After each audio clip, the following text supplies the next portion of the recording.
Assalamualaikum warahmatullahi wabarakatuh. Halo teman-teman semua, kembali lagi di YouTube channel Kelas Bimbel. Kali ini kita akan membahas soal-soal matematika akademik Polri. Kita langsung menuju ke soalnya.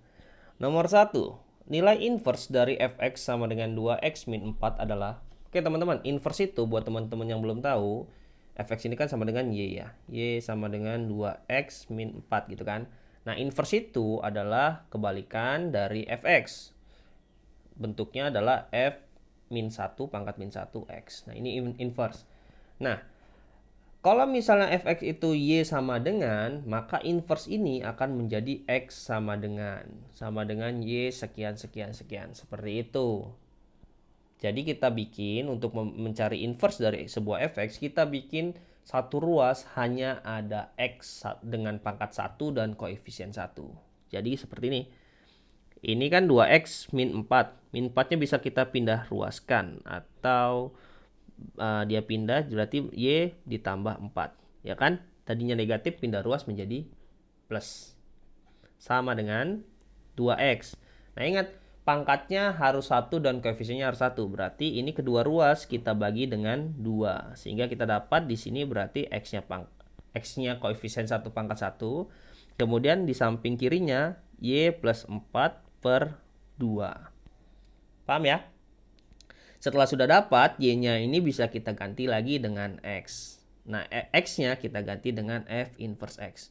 Boleh saya balik posisinya ya. Jadi f inverse x itu sama dengan x plus 4 per 2. Paham ya?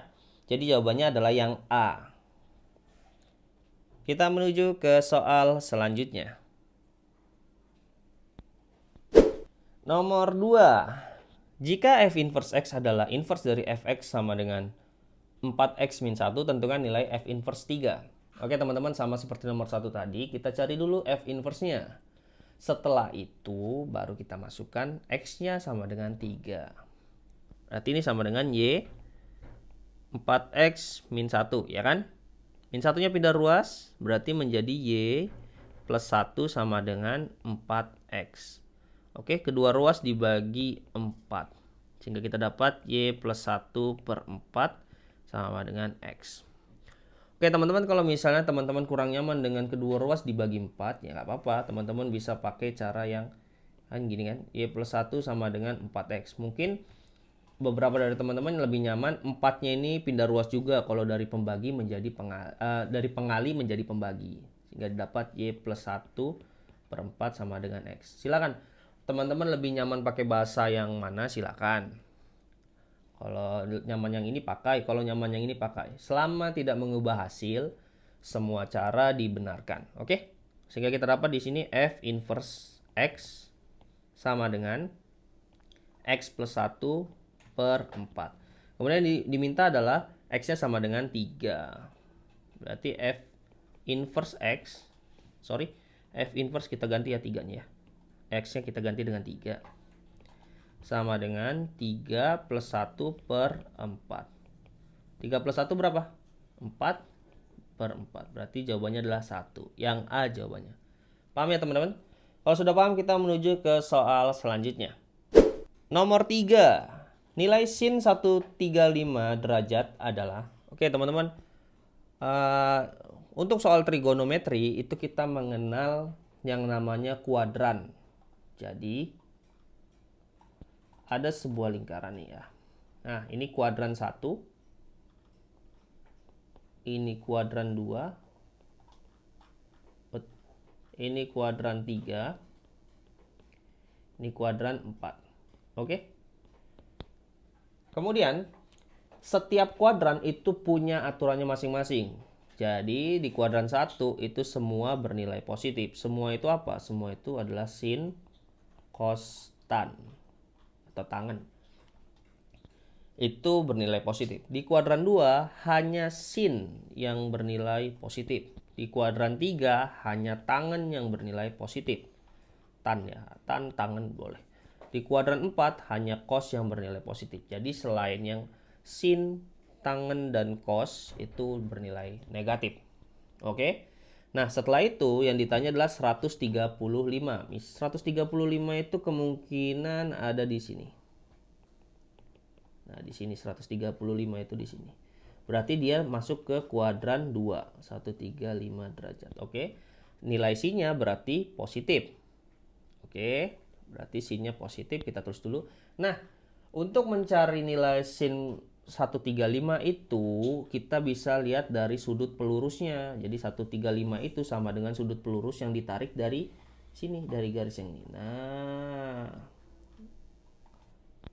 oke. Nah, untuk mencari sudut pelurus ini, ya, sudut alfanya ini, itu teman-teman tinggal mengurangkan garis pelurus ini berapa derajat? Garis pelurus itu kan 180 derajat kan? Dikurangi dengan yang diketahui ini yaitu sin 135. Berarti sudut pelurusnya ini ya, yang alfanya ini itu sama dengan 45 derajat. Paham ya? Berarti sin 135 ini sama dengan sin 45 derajat. Sin 45 derajat itu berapa? Setengah akar 2. Jadi jawabannya adalah yang A. Oke, teman-teman? Kita menuju ke soal selanjutnya. Nomor 4, nilai cos 150 adalah, oke, sama seperti nomor sebelumnya, kita bikin dulu kuadrannya biar lebih jelas lagi. Ini kuadran 1, K1, K2, K3, K4. Jangan sampai kebalik ya teman-teman ya. Kemudian diminta adalah 150. 150 itu kurang lebih segini derajatnya. Nah, dia ada di kuadran kedua. Di kuadran kedua yang bernilai positif itu hanya sin saja. Oke. Berarti kuadran kedua itu cosnya menjadi negatif. Kemudian sama seperti tadi untuk mencari sudut pelurusnya nih, sudut alfanya, berarti tinggal kita kurangi 180 dikurang 150. Hasilnya adalah 30 derajat. Berarti cos 150 itu sama dengan negatif cos 30 derajat. Paham ya? Berarti sama dengan negatif cos 30 itu adalah setengah akar 3. Jadi jawabannya adalah yang B. Kalau teman-teman dari mana sih cos 30 setengah akar 3? Itu ada nilainya di sudut istimewa sin cos tan. Oke teman-teman, silakan di searching di Google. Kita menuju ke soal selanjutnya. Nomor 5. Tentukan determinan A dari matriks A 3 min 1 2 5. Oke, kalau determinan itu adalah selisih antar diagonal. Jadi diagonal yang satu ini dikalikan kemudian dikurangi dengan diagonal yang satunya. Kalau mudahnya adalah diagonal yang ke bawah itu dikalikan dengan diagonal yang ke atas. Gitu. Ini kan ke bawah ya arahnya ya. Jadi determinan A-nya itu sama dengan 3 dikali 5 dikurang 2 dikali min 1. Seperti itu. Sehingga kita dapat 3 dikali 5 kan 15. Dikurang 2 dikali min 1 itu min 2. Kemudian ini negatif ketemu negatif itu positif. Berarti 15 ditambah 2. Hasilnya adalah 17. Jadi determinan matriks A-nya adalah 17. Jawabannya adalah yang C. Oke teman-teman, sudah paham? Semoga video ini bermanfaat. Jangan lupa like, komen, dan share video ini. Serta follow IG Kelas Bimbel di @kelasbimbel.id untuk mendapatkan info dan banyak soal untuk teman-teman berlatih. Wassalamualaikum warahmatullahi wabarakatuh.